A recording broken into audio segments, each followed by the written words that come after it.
Une guitare, un micro, Et beaucoup de patience surtout, hein. beaucoup de patience, voilà. Aujourd'hui, on nous promet qu'il suffit d'une idée et d'une ligne de texte. Des outils comme Suno et Udio sont en train de tout dynamiter. Oui, c'est plus qu'une simple évolution, là. C'est un vrai changement de paradigme. La question n'est plus est-ce que c'est possible, mais comment on s'en sert. Et c'est ça le plus dur. Oui, parce que ça change tout le temps. Je veux dire, ce qui était à la pointe il y a 6 mois est peut-être déjà bah, complètement obsolète aujourd'hui. C'est exactement pour ça qu'on est là. On va essayer de faire le tri. Notre mission aujourd'hui, une analyse en profondeur de la création musicale par IA. On va mettre face à face les deux noms qui reviennent partout, Suno et Udio. Et on ne part pas de zéro, on a épluché pas mal de tests, des vidéos de créateurs, de créatrices qui ont vraiment passé des heures à tout comparer. Oui, à pousser les outils dans leur retranchement, à trouver des astuces. Exactement. L'objectif, c'est vraiment de comprendre la philosophie de chaque outil. Pas juste de savoir lequel fait le meilleur son, mais lequel est le plus créatif, le plus contrôlable. Et le plus éthique aussi, on va le voir. Tout à fait. Bref, voir comment un amateur ou un musicien confirmé peut y trouver son compte. Parfait. Alors, allons-y, plongeons dans ce face-à-face. Suno contre Udio. Pour situer, Suno, c'est un peu la star, surtout depuis leur V5. Oui, et en face, Udio, c'est le challenger. Moins connu, encore en bêta, mais avec une réputation de...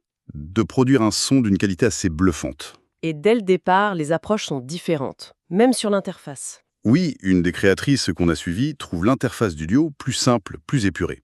C'est un détail, mais ça compte. D'accord. Et elle soulève un point super important.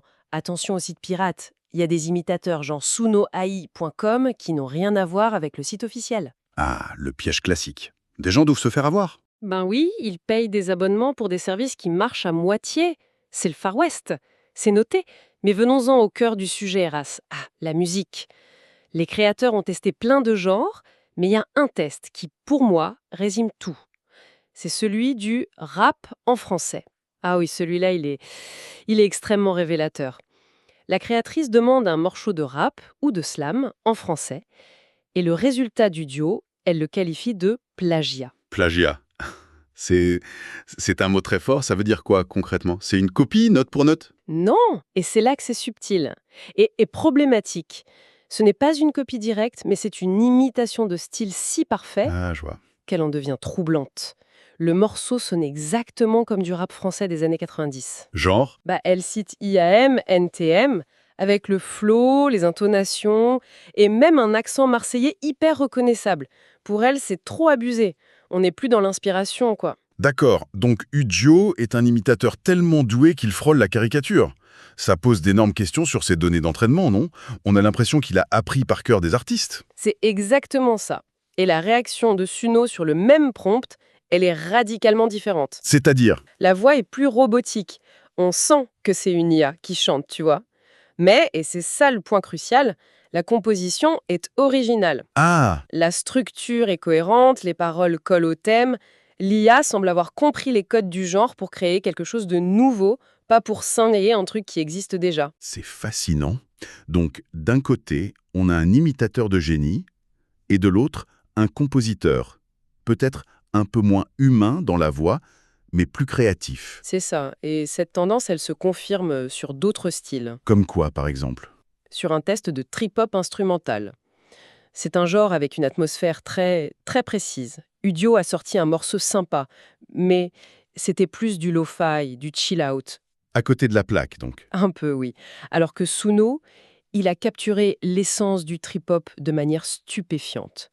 Les sources parlent d'un son profond, éthéré, une victoire haut la main. Suno a l'air de mieux comprendre la théorie musicale, en fait. Et cette différence de philosophie, ça a même des conséquences sur le filtrage de contenu. J'ai lu que pour un test de métal, Suno a carrément refusé de générer le morceau au début. Oui, et c'est un point clé. Le prompt, qui avait été généré par ChatGPT, incluait le nom d'un artiste connu. Suno l'a détecté et a bloqué la requête. Ah d'accord. Et Widio? Audio, aucun problème, il a généré le morceau sans sourciller. Ça montre bien que Suno a des yards, des garde-fous éthiques plus stricts pour éviter de créer des morceaux à la manière d'eux. Donc si on fait un premier bilan, deux outils très puissants mais avec des buts différents. Audio, c'est pour un résultat qui sonne tout de suite humain, familier, au risque de copier, voilà. Et Suno, c'est plus un partenaire de création, plus original, quitte à sonner un peu moins parfait au premier abord. C'est exactement ça. Ce qui nous amène à la question suivante. Si on veut éviter le côté copie et vraiment diriger l'IA, on fait comment? Est-ce qu'on est condamné à subir le côté boîte magique, un peu aléatoire? Et c'est là que ça devient passionnant.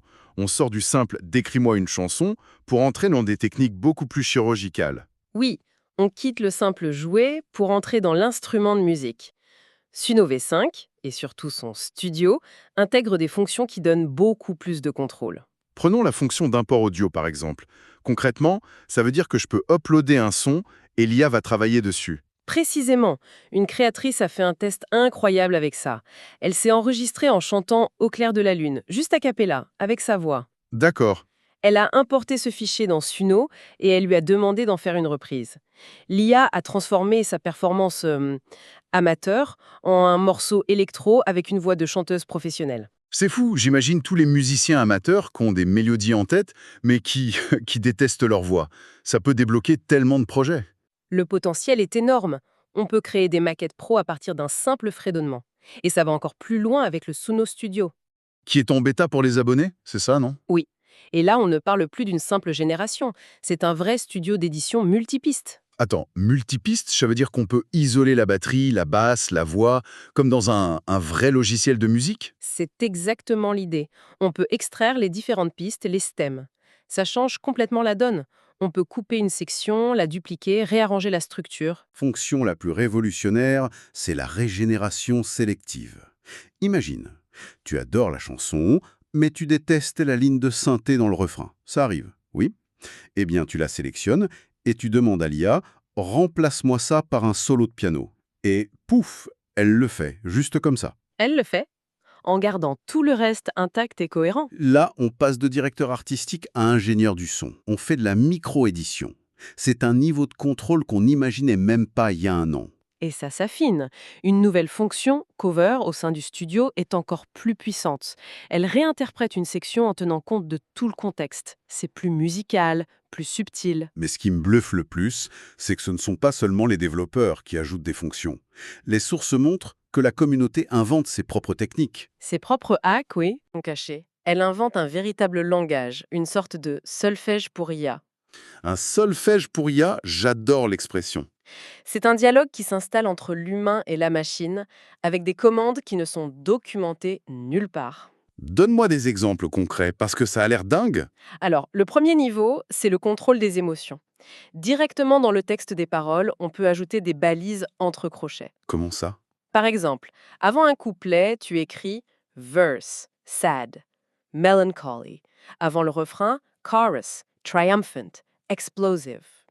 Et l'IA adapte l'interprétation musicale et vocale. D'accord, donc on peut vraiment scénariser l'arc émotionnel de la chanson.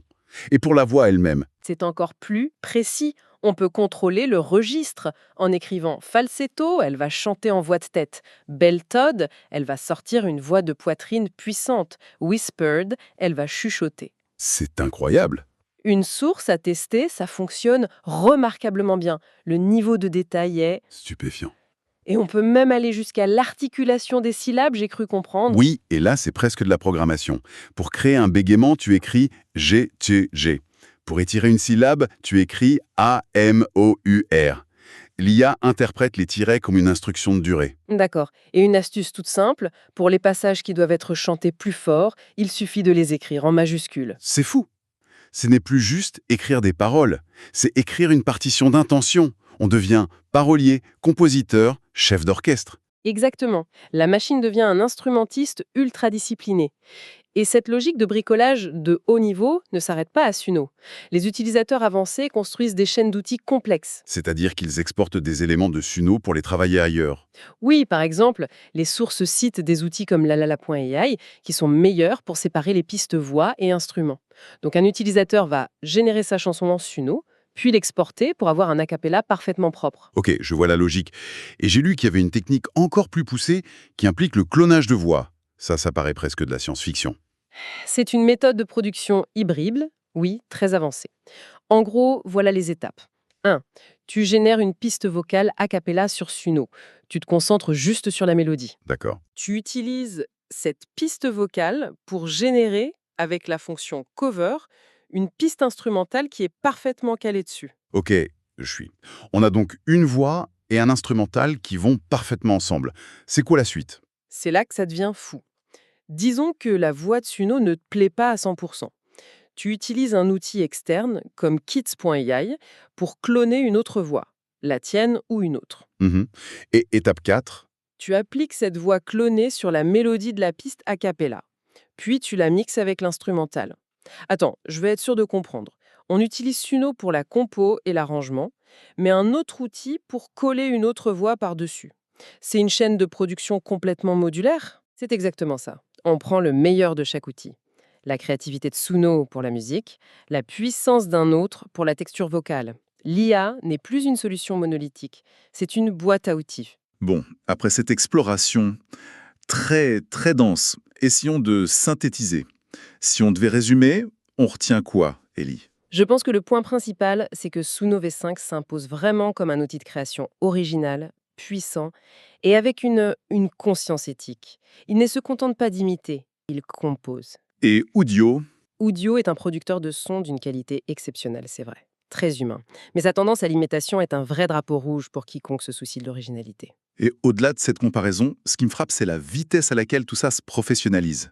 On est passé de la boîte magique à une vraie suite d'outils. Claire de la génération un peu subie pour entrer dans celle de l'instrumentation. Ces IA deviennent de vrais instruments qui demandent de la pratique pour être maîtrisés. Ce qui nous amène à une pensée finale pour la route. Le débat public est souvent bloqué sur la peur. L'IA va-t-elle remplacer les musiciens alors que tout ce qu'on vient de décrire semble pointer vers autre chose? Et si, au contraire, ces outils devenaient leurs meilleurs alliés? C'est la bonne question. Une des sources le dit très bien. Un artiste qui maîtrise ses IA ne sera pas remplacé. Il verra sa créativité décuplée. Il pourra tester 50 arrangements en une après-midi, ce qui aurait pris des semaines avant. La vitesse d'expérimentation devient Sans précédent? exactement. Proposer des maquettes ultra réalistes, explorer des fusions de genres improbables, sans contrainte de budget. La question n'est donc peut-être plus de savoir si l'IA va remplacer le musicien, non. Mais plutôt, quel type de musicien sera celui qui saura le mieux s'en servir?